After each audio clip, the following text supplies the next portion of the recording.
if you had to tell one story that summed up who you were as a person, you know, who you are for sure as a person, tell that story.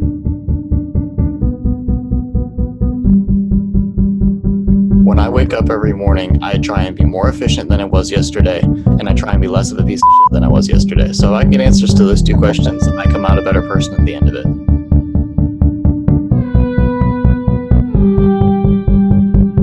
You can't put people in buckets, right? We all are a culmination of our experiences in our past and stuff like that, but we all have a brain, which kind of makes it hard for us to put anyone in a bucket because everyone is vastly different. Welcome to No Universal Answers to the Universe, a video podcast with Taylor Hall and Kenneth Gibbons. We are here tonight to begin our first interview and start diving into this universe a little bit. Kenneth, take it away. All right. Hey, Ruben, how's it going? Pretty good. How about yourself? Good. I wanted to start off by letting you kind of introduce yourself, talk about any projects that you're working on, tell the people how they can find you, whether it's through social media or through a website or something like that. All right. So my name is Ruben Lamons, and I do sound. I've been doing sound now for 15 years. I actually got started making beats in Fruity Loops, and then it kind of progressed from there. And I mix and master my own stuff, or a couple other guys that I work with. Right now, I'm working on a project that's talking about like mental health and going to therapy and things like that. I actually have the single out now under the moniker The Ruler. That's TheReula.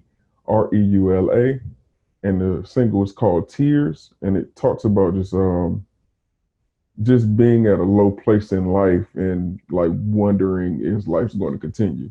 But other than that, on social media for Twitter and Instagram, my handle is Sounds by Rue. That is SOUNDSBYREU, and that's for both of them. All right. I know, just to kind of give some backstory, I've known Ruben for, I think we decided the other day it was 16 years, just about. We met when I was in sixth grade. I went to school from sixth grade all the way through college with his brother, Randy, who you guys will hear from in the future. He'll be on one of the future podcasts. Ruben was the DJ at my wedding.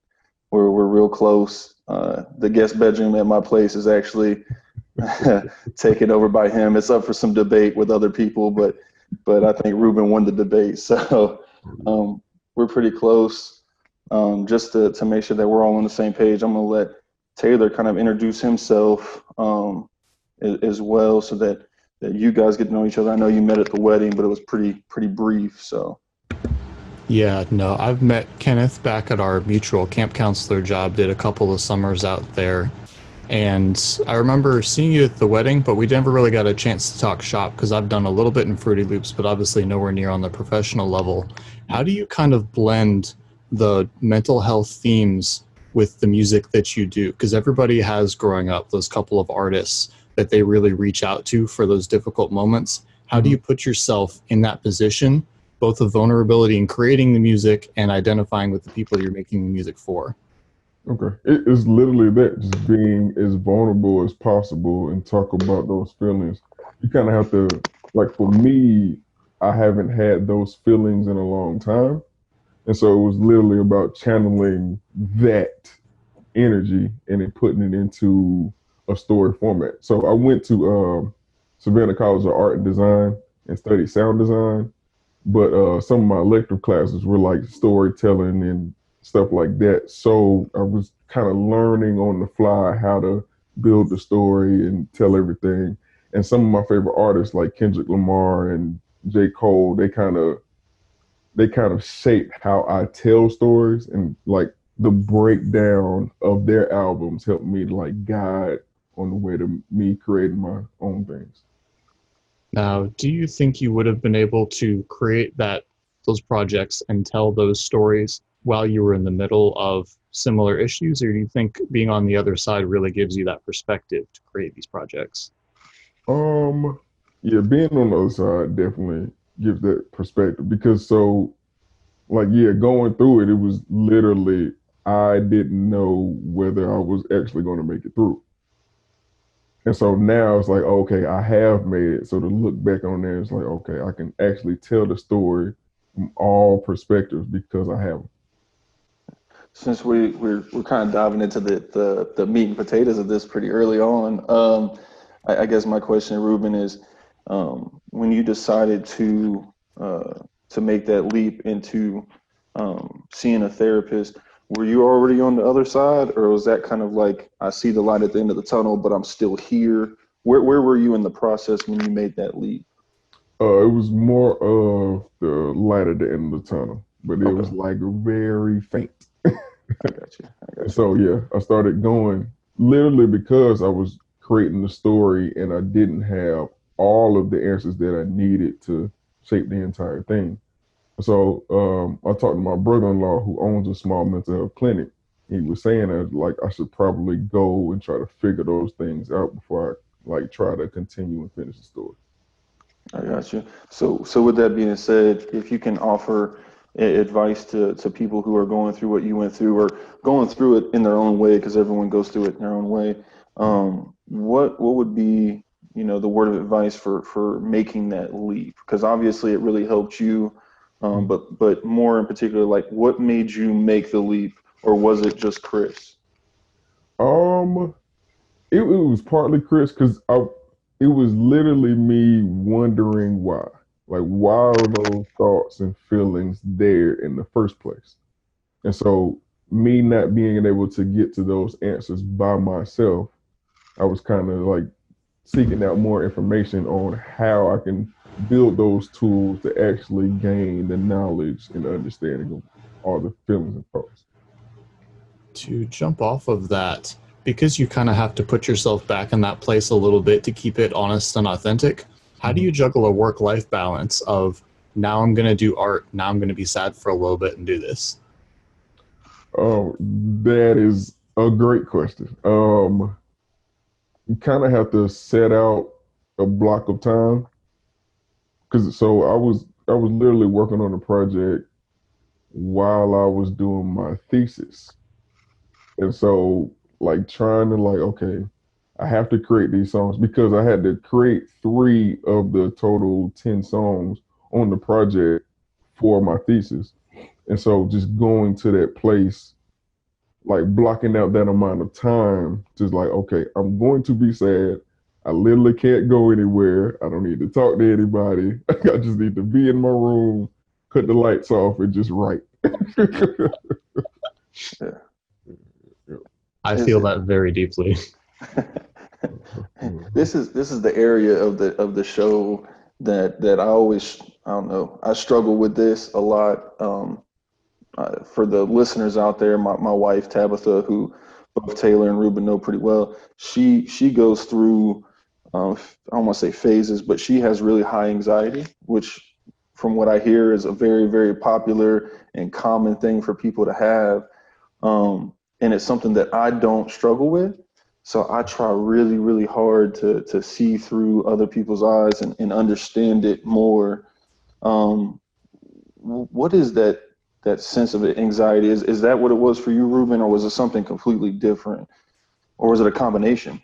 It's more of a combination because you, Okay. you start to, it's like the thoughts, you feel like everybody can see it and that creates a certain like insecurity around people so you don't really want to talk to you don't want to reveal too much about yourself when you're going through that period Hmm. and so like it's literally about like okay coming to terms with okay maybe people can see it maybe they can't but if they do ask questions about it being open and vulnerable you have to get to that place where you're comfortable in the vulnerability to actually like accept the tools and use the tools when you're like kind of facing that anxiety. Yeah. So that's the funny thing for people who don't know you, Ruben. Like, I feel like I know you pretty well, and I can tell you that I did not know anything about this with regards to you until you told us about it at your graduation. So, you always seem so happy and like almost high on life all the time, and so I can tell you from the outside looking in, like I couldn't tell. Yeah. Now with that being said, are you, when you're going through that, are you trying to avoid people seeing you like that? So like you just put on a front, or is it more like you secretly want people to know, but you just don't know how to share it? Um, it kind of flipped back and forth. So I knew I had those dark feelings, and I was like, I don't want anybody else to feel the way I felt. So I kind of like put on this happy persona of like, okay, well, I got to make sure that nobody sees what's going on. Even like the fact that you said you couldn't see, I guess I did a pretty good job. Yeah, absolutely, absolutely. But yeah, it's literally about this. Like, okay, I need to be happy and upbeat, but then trying to be overly positive kind of weighs on you in those times of being alone.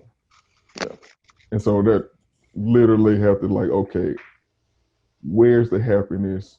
Where can I find the tools that like, okay, even when I'm having those sad moments, I can be okay with that sadness for a while, do something else that either take my mind off of it or see where it's stemming from, and then like try to be actually a positive and happy person overall.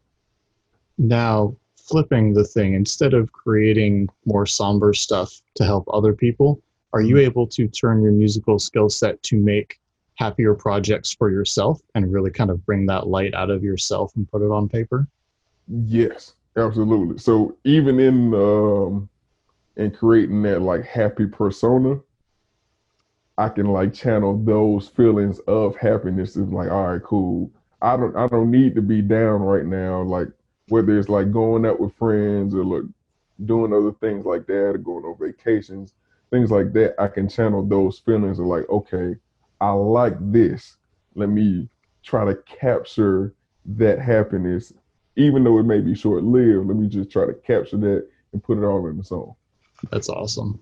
So this is exactly what I talked to Taylor about when we were talking about creating this podcast. Is um, the reason we call it No Universal Answers to the Universe is because everyone always has the quick fix, right? You can lose 10 pounds in a week if you do this, or you can be happy if you do this. The problem is on a very basic and genetic level, we're all different. Right. So not every answer works for everybody.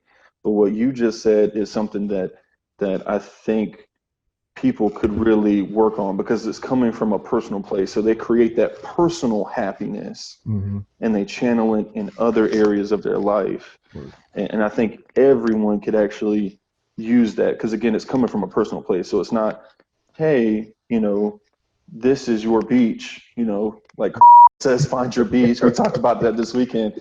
Everyone's beach is different. Like, I would love to just get away to a cabin where people can't call me and read a book. Yeah. That's my beach. Okay. So like taking that happiness and channeling it somewhere else, I think is great. The way you put that was phenomenal. Yeah, man, definitely. So, regardless of where it is on the emotional spectrum, how do you most how do you most clearly channel that authenticity from yourself when you're sitting down with just a blank piece of paper and a pen? How do you most honestly communicate yourself? It's literally about like, okay, what feelings do I have at that moment? Because so I can always go to a place, because so my memory for my feelings is really, really, really good. So I can always like go to a specific like point in time or something that happened and like sit in that for a long period of time and have my brain just working on that. And that's kind of what I do every single time, and just finding those small pieces and like extending that. Because my process, it takes me a long time to actually like write down all the words and get them correctly, how I want to shape the entire story. But I can literally sit for 8 to 10 hours on one emotion, one memory, just writing and creating. So emotional writer's block is not a thing that you would say comes up fairly often. You're able to just kind of, once that dam is open, it keeps flowing. Yeah, most definitely. That's pretty impressive. That's pretty impressive. But while you were working on this project, outside of, or even other projects, outside of the emotions and the mental health, I don't want to call them issues because that always seems like a negative word, but pretty much what you were going through, the situation you're going through. Outside of that, what were the other, if there were any, adversities that you had to overcome to complete this project or to continue working on it and continue pushing yourself through it? Just like actually sitting in those feelings because I didn't want to. It's always good to sit in them for a little while, but then it's like, okay, I'd have to do something else to actually put my mind on something else for a little bit of time so I don't stay there. Because if I get back there, it's like, oh man, here it goes again. It's like I don't want to do that at all. And so it's literally like, okay, I can capture that moment for this amount of hours. I got to do something else. So whether it's even in like creating, like, okay, let me shift. I'm gonna make a happy song, make something with some happy type of chords, something to get my mind off of this for a little while, and then if I need to come back to it, I can always come back. Okay. So would you say that throughout that process, you're quote unquote kind of escaping those emotions temporarily? Mm-hmm. So if you're doing that, what were your escapes, right? Some people go to like out to drink and some people use whatever drugs or whatever. Like what were your escapes? Literally going outside and walking around. That's a really healthy escape. Yeah. Yeah, so I didn't, because I enjoy drinking, but I knew that if I was going to go to like being in that place and those feelings, I didn't want to go specifically to that because I knew this like keep me there on a downward spiral. I was like, no, I have to go through something positive that's going to like affect me in a better way. And so I literally just go outside, walk around for a while, look at nature, and it's like, okay, everything's good in life now. So. That's huge because I can't tell you how many people, including myself, like when I was on the road full time, the escape was drinking. And I know for plenty of people, the escape is some other means of real escape from reality. Right. And most of the time, those aren't healthy. So going around for a walk, that's really impressive. I might have to try that one for real. Yeah. So. See, I'll try that, but then I'll end up living in Seattle and it's just going to rain every day. Okay. Yeah, got to be a downer, huh, Taylor? Oh.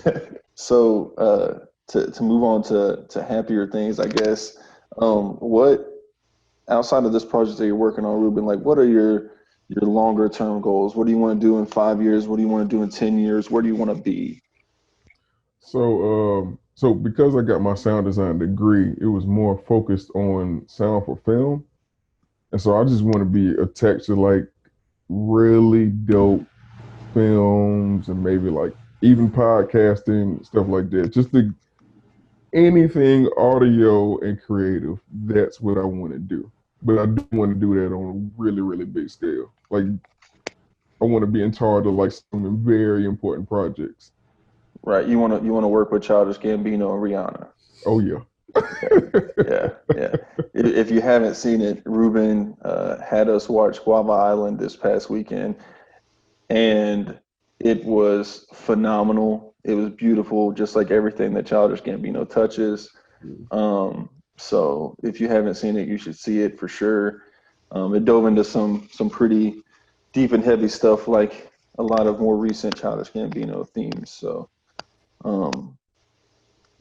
is your plan to stay in, or is your plan to go where you want to be? So in the short term, I want to go to Atlanta just because I know that right now they have opportunities for smaller projects just so I can build my resume up. And then after that, I want to go to LA. 'Cause LA is where literally all the big stuff is. And then like later on in life, because I always tell people I want to raise my family in Charlotte. I love Okay. North Carolina. I was born in North Carolina. I'm trying to go back and just I'm trying to be a season ticket holder for the Panthers and the Hornets. There you go. There you go. I would say that you're touching on two big markets. I would say that the vast majority of films that we watch now, whether you know it or not, if you stay till the very end of the credits, they drop that Georgia peach right there because almost everything at least touches Atlanta before it hits the screen. So, and then obviously LA speaks for itself. It's Hollywood. So, it's pretty lofty. What I guess you just want to be associated with any sort of project. If you were to create your own project, though, what would you want to? What kind of topics or themes would you want to touch on most? I really want to get into like childhood development and like thinking about the influences on children as they become like as they grow up and become adults and what tools that they need and what things is like, okay, this it's not what they need, don't do this Right. type of things. Yeah. I feel like with parenting, there's not a like. They always say there's not a right or wrong way to do it. I think there's definitely some wrong ways to do it, Right. but I would say that most people end up somewhere in the middle. Mhm. And I would say that most parents, at least in their minds, as long as they're not like on drugs or something like that, for the Yeah. most part, they do what they feel Right. is the right thing for you at that moment. And a lot of it's based on feel, and it's a gut feeling. I would say that all three of us were raised very differently, and all three of us had very different parenting tactics thrown at us, and all three of us have had had those effects on us throughout life. Mhm. Um, that's a pretty deep topic too. I mean, it can be something that you just touch the surface. It can also be something that you dive really deep into. Right. Right. So, would you want, I guess, from a producing creative perspective? You said you don't really know what it looks like right now, but would you want to do like a project where you'd be able to incorporate your own music in that as well? Yes, but more of like how Dreamville just came out with an album. The Dreamville, the late record label that J. Hmm. Cole owns. And it's kind of like getting a bunch of creatives in a room for a while and just figuring out like, okay, this is the topic. Let's go down and like, okay, you can add this perspective. Like, okay, maybe this fits a story, maybe this doesn't. And that back and forth process to make the best outcome. That's what I want. So it's not necessarily just me. Right. Right. That's really good. Have you seen the movie Crash? It's a little bit of an older movie. So it's a movie revolving around like how like I think like 10 or 12 different people's lives come together on one evening. Hmm. And in my mind, you could do something like that with parenting, like so many touch on so many different families and how they're being raised, and then do the same kind of revolution 10 years down the road and see how the kids turned out and stuff like that. Hmm. Um, but yeah, that's a pretty deep topic. I don't know if Taylor has anything to add about the parenting. Well, I was going to lead with, first of all, you're invited to our J. Cole fan cast because that's definitely going to be a separate project. Definitely, definitely. But, I was actually born in the same city he was born in. oh, for real? Yeah, I live in right now. But yeah, for the parenting thing, does that come from a personal, like early childhood education background or more of a building the next generation thing? Because Kenneth and I both come at it from the childcare aspect of we were camp counselors for a couple of years, and I kind of volunteered in my church growing up, but kind of lost all of that drive once I met enough kids. So I'm always curious of what brings people back to really investing themselves. It's like planting a tree that you're never going to see. You're investing in these kids. You're never going to see what they are like as adults. Right. My perspective, because I have worked with kids, but I enjoy having conversations with them later on. So like middle school to high school, just to because I know that for me growing up, all the older people kind of hinted at certain things that I would go through, but they never explicitly said, "Hey, this this is what's gonna go on in life. You probably should be prepared for all of this stuff."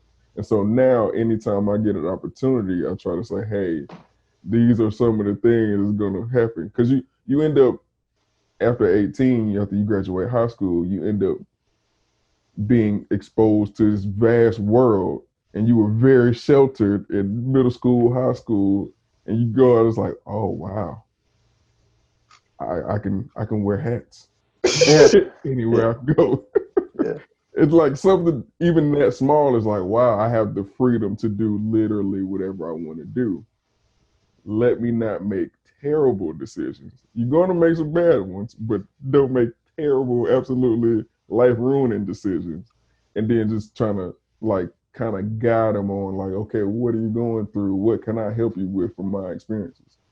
I'm literally going back and forth. We just had a family reunion, and my younger cousin is about to start at, and I was just going back and forth with her and like what to expect, certain things she should get into, certain things that she shouldn't.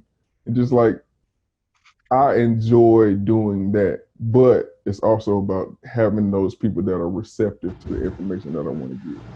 Right. As a person outside of the teaching environment, you get to pick and choose who you share that knowledge with, and you can choose the receptive ones. Yeah. So you made an interesting remark about talking to your cousin about the college situation and what to expect.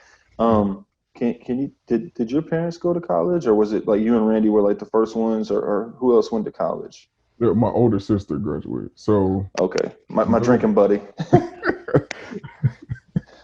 but yeah, what well before I even graduated high school, my sister ended up getting her master's in Wow. criminal justice. And so like she would tell us small things like, okay, you should do this, make sure you make good grades, like typical Typical stuff. stuff. And it's like, yeah, I need a little bit more than just Right. make good grades. Because yes, I can do that, but you're not prepared for all of the other stuff outside the classroom. Right. So I told you I went on Caitlin. Just my niece is Caitlin, by the way. So I went on Caitlin's tour of, and she really wanted me to go, and she had been telling me for years that she wanted me to go on a college tour. And I realized when we got there, and my sister was there, it was something my sister had never experienced. So like my mom went to MCG, Medical College of Georgia, for a nursing degree, but back then it was a 2-year degree. Right. And she was at home. She never went off to college. So I was the first person to go off to college in our family. And it was vastly different than how my mom made it out to be. She's like, you're going to be in classes all day. You're not going to have time to study. You're not going to have time to think. And then I got to Georgia Southern, and I took the maximum number of hours I could take. Mm-hmm. And I was like, man, I'm only in class like a third of the time that I was in class in high school. You have so much free time. Yep. And that is what I told my niece. I was like, if I can give you one word of advice, it's you are going to have an astronomical amount of free time. Yeah. Don't do anything stupid. Like, because there's just so much time that you're sitting there and you're like, what do I do? Yeah. You know? Mm-hmm.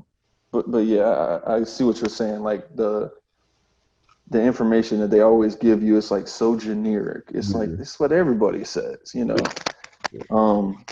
So we'll wind it back just a little bit. You had mentioned that it is your first time being able to do whatever you want. You're an adult, right? Mm-hmm. You're a grown man. You do what you want. Was there a level of like fear that came along with that? Definitely. Because so when I first started off in undergrad, I went to the Art Institute in Atlanta. The big change from being in little Augusta to big Atlanta. And it was kind of overwhelming for me. And I didn't really do what I needed to do to like further my education and like try to build connections and things like that. And so I ended up coming back to Augusta and going to Augusta State. And I know that I needed to do that for me personally, just because I wasn't comfortable and I literally was going to be in my dorm the entire time in Atlanta. And so coming back, literally like 4 or 5 of my other friends that all went off ended up coming back too. And I kind of, that was like way too much free time. Yeah. And then being at home on top of all the free time didn't work out too well. I ended up failing out of college twice. Yeah. Yeah. I wouldn't advise that at all for anybody listening. But yeah, it was way too much free time. I wasn't necessarily focused on grades, so all generic stuff kind of flew out the window. I was like, I had free time. Yeah. I would just find stuff to do with all my free time. Yeah. And yeah, so literally when I stepped back and was like, all right, man, I have to actually buckle down and do what I need to do before I do what I want to do. Right. And so, yeah, I ended up going through, because I ended up transferring out to GMC, Georgia Military College, then going back to Augusta State, graduating, and then get my master's. And just trying to go, I was like, okay, I made all these mistakes in the past, but it's like, I want to pass along the information. Right. Specifically the information that I've learned, and so that it help others just not go into those pitfalls. So two quick things.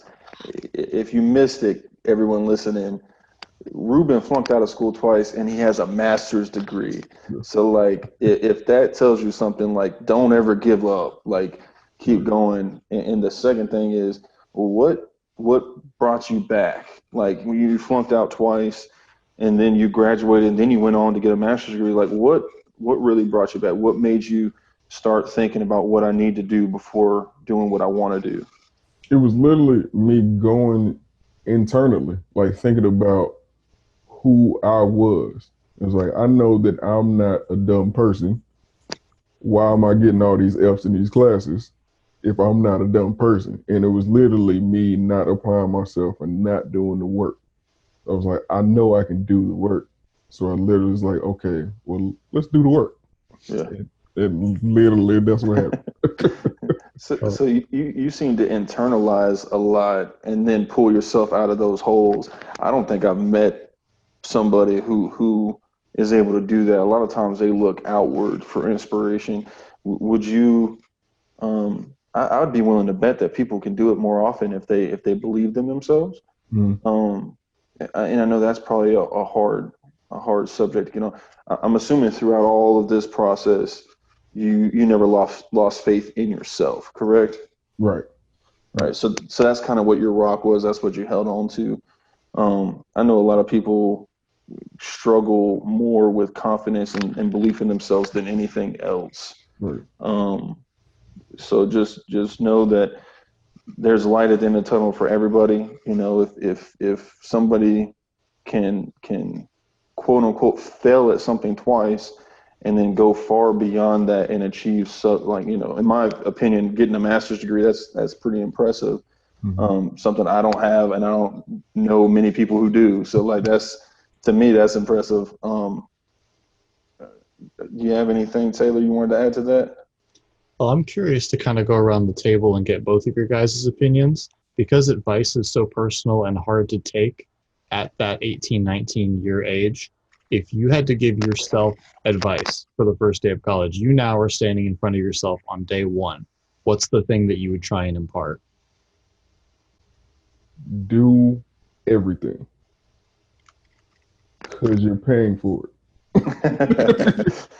Literally paying for it all. So every opportunity to do anything you can, do it all. Because at some point you'll figure out like what you like to do and what you don't like to do. So just do it all. That's amazing advice. 18 or 19-year-old Kenneth, he was really hard-headed. So like trying to tell him something was very difficult. I I felt like I only succeeded because of that belief in myself, and so I didn't listen to what anybody else had to say. Um, I would tell that guy not to be so opinionated, and branch out, um, which I think I think I've done over the years. But I would tell him to do that and do it a lot quicker. Um, I formed friendships over the last 6-7 years that if you had told 18-year-old Kenneth he was going to have friendships like that, he would have called you crazy. So that's the advice I would get. Don't be so opinionated, and pretty much just be who you are. And there it goes with the generic stuff again. Something I thought of what I would tell myself is it's not a bad thing if you're the only one carrying the weight in a group project. Because in college, it feels like these guys are dropping the ball. I'm here getting the exact same amount of credit, getting the same grade. But that skill set translates so hard to the workplace of if you're willing to carry the whole thing on your back, that's how you get promoted. That's how you get raises. And nobody told me that back then is you want to be the only one doing everything because then everybody else looks bad. Yep. Good God, that is so well put. I have people I work with now who, I don't want to say complain, but it's still that mentality that like, oh, I'm doing everything, but like it's all about perception. Like I'm doing everything too, but I love it because it's an opportunity and I can get to the next level by doing it. So it's all perception. That's a really good one, Taylor. That's a really good one. Ruben, how would you? I kind of touched on what my 19-year-old self would say, but how do you think your 19-year-old self would feel about who you are today? Yeah, when I first started undergrad, I was my major was audio engineering, and so that's something that I did want to do. But when I transferred back to Augusta State, they didn't have anything like that, and so the closest thing was music, and I can't read music. What? Yeah. Oh man, you dropping facts on me. I didn't know about that. Yeah, man. And so, like being at the point now, because yeah, so literally like, okay, boom, I changed my major to business, actually get my business degree, start working in the mental health field. It's like, I don't want to do this.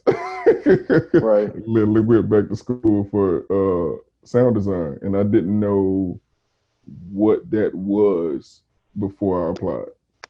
Okay. And so now, like, understanding, like, oh, okay, dialogue editing, sound effects, and Foley, and I can still apply my musical skills, even though I can't read music. I know how to play it by ear, so I still can apply those skills to everything that I know now. Yeah. Yeah, that gotta be amazed. It's like, wow, like I It's, don't even know what that is, but okay.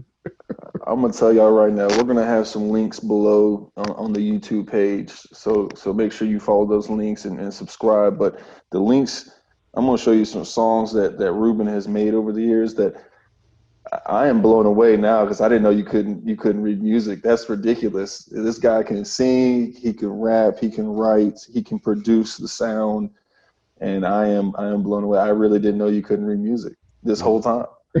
That's crazy. So yeah, Taylor, I'd like to hear your answer to that question too. Oh man, I've gone in a very different direction. At this point in my life, 19-year-old Taylor expected to be a Java programmer, making close to six figures, sitting in an office 12 hours a day typing at a keyboard. And since then, I have worked in childcare, I've worked in IT, I've swept floors at Home Depot, I've worked every hour of the clock.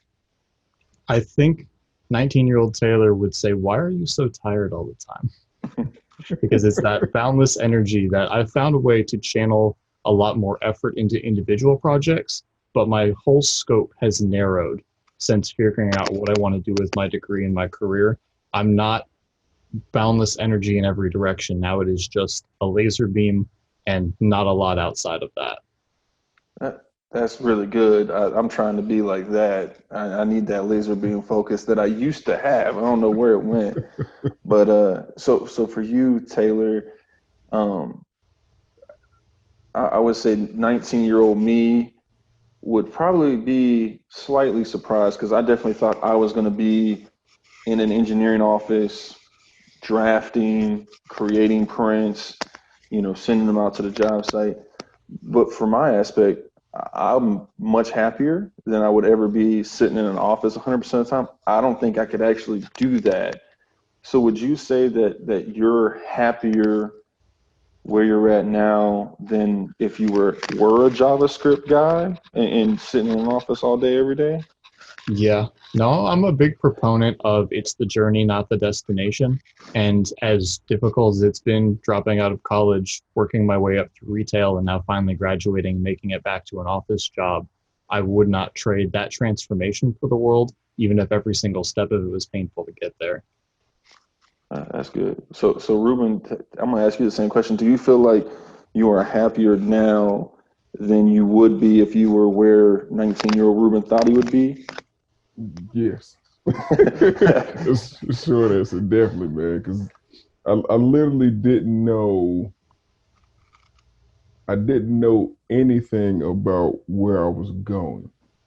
I kind of knew what it looked like as far as like being, because I was making beats at that age. It was literally just making beats and writing raps. And it was like, okay, maybe I'll get a song on the radio, or maybe get signed to a label or something like that. But now, knowing all the things that I know about sound and all the different avenues that I can go, it's like picking the right one for me now. That guy wouldn't understand. It's like, man, I can't even. It's like, it's way more than just this. Right. A lot more. So that guy wouldn't understand at all. You go in there expecting to just take a bite out of the pie, and then all of a sudden you have the whole pie, and you're like, whoa, where'd this come from? Yeah, I got you. So as far as producing projects, kind of following that theme and following that path, you definitely think that's where you want to be. You had mentioned earlier that you tried out the social work kind of side of things, right? Now, Randy, who again we'll talk to later, that's what he's pursuing. He got his taste of it, and that's what he's really pursuing. And you guys kind of grew up in similar situations. Why do you think, if you can pinpoint, you might not be able to pinpoint it, why do you think you guys hit the same point almost and then did this? So yes, we grew up in the same household, but Rand is a totally different person from me. Yeah, he is. I agree with that 110%. Yeah, so like along my journey into being who I am, I figured out that I'm an introvert. I literally, like, most of the time, it's about conserving my social energy. I'm in a room somewhere watching TV, reading a book or something like that. I'm literally by myself a lot. But when I do go out and take those times to like go to different places and chill with friends and stuff like that, I kind of maximize that, because I know that, okay, as soon as my energy is gone from there, you gotta cut it off. It's gone. I gotta go stay in the room and be quiet. And so my brother's the complete opposite. Literally, he gets energized with people going around, hey, how you doing? Are you okay? Da, da, da. I'm like, hello. I'll be over here. And it's so funny, because for anybody that knows Ruben and Randy both, like, Ruben's the one that's like smiling, laughing, and everything like that. And Randy's very somber and sullen. But he really, like, he wants to be the life of the party. He is the one that goes around and shakes hands, exactly like what you said. But it's funny because the outward facade, it's like you guys flip-flop.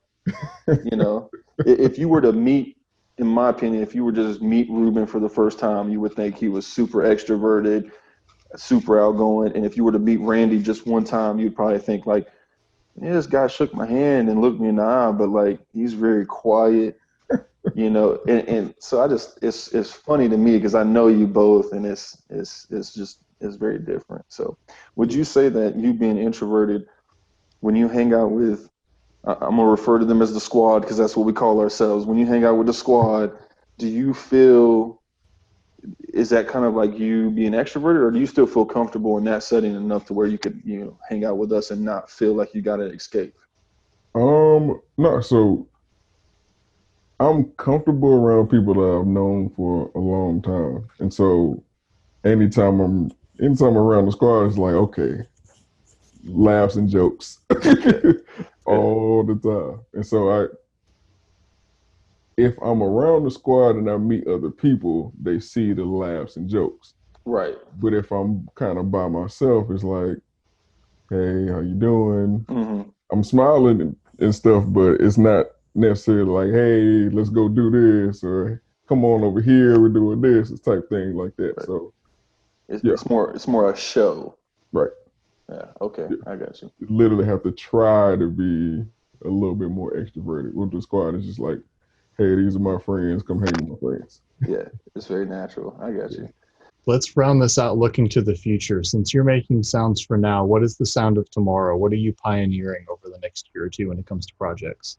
That is a great, Chris. Great question. It's literally, I'm listening to more movies and trying to create more like landscape or soundscape type of things because I hear sound like going into more, I'm using technical term for music, but like more pad sounds.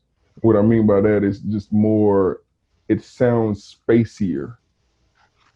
And I see a lot of people like going into that, kind of fusing more of like the trap sound, but bringing in more like spacier type of things. And then like kind of grabbing certain instruments from different traditional genres and kind of like incorporating that. And so it's literally like, okay, well, because I've been kind of going back and like, well, how did the people that didn't have literally the laptop and all of that, what did they do to express their creativity with what they had? And so I know some of the tools that they do, but like trying to figure out like that mind state outside of everybody being all the time. Just trying to figure out the technical aspect of like, okay, where did they go mentally and creatively, and trying to like pull that from everywhere. And it's literally right now it's more of like the soundscape type of things. So it's like putting the listener in this entire world and getting away from reality for at least 3 minutes. Now, to go one level deeper in that, are you thinking more of a psychedelic movement, kind of a Travis Scott kind of thing, or more of a cinematic kind of thing? Because there's something I heard, a guy out of Seattle, he took Hans Zimmer's time from Inception and just went off for 4.5 minutes. He did not put a drum kit in there. It was just like the strings, and it worked. So are you thinking more of the kind of mind expanding or more of the cinematic sound when it comes to soundscapes? It's actually it's a blend of both. Because I know certain people go back and forth with it. It's literally a blend of both. Nice. Because there are these group of producers called the Justice League, and they produce different songs for Rick Ross. And their sound is like, okay, let's make it a movie. Even though you're listening on headphones or speakers, however it is, let's make it into a movie. It has to feel like that. And Rick Ross has the perfect voice to like narrate you throughout the entire story. So it's that, and then like the Kanye West and the Travis Scott aspect of like, okay, more like the spacier kind of play with your vocal a little bit, put some auto tune on it, put a little bit of pitch correction, all that stuff, and like pulling it from there. And literally, okay, now we have both of these worlds. Let's create whatever's in there. You literally have to go to that place and like create whatever's in there. So yeah. Well, speaking of going to that place, one more time, how can everybody find you on social media so they can keep up with these sounds of the future you're putting together? Oh yeah, it is Sounds by Rue. SOUNDSBYREU on Twitter and Instagram. On Apple Music and all streaming platforms is The Ruler, TheReula. All right. Well, Ruben, we appreciate you hopping on here, being our first guest. Yeah, I'm pleasantly surprised at how it went. I think it went pretty smooth. I was nervous in the beginning, which is a new thing for me. So, I also it was pretty cool for me because I think I learned like 2 or 3 things about you that I did not know, and I've known you for well over half my life. So, again, thank you. I don't know if Taylor wants to say anything. Oh, you wrapped it up. I haven't been able to catch up on your catalog, so that's where I'm headed straight after this. Okay, cool. Let me know what you think, man. Let me know what you Absolutely. think. All right, Ruben. I will hit you up later on this week, man. All right, man. Good Take talking Take to it you. easy. All right.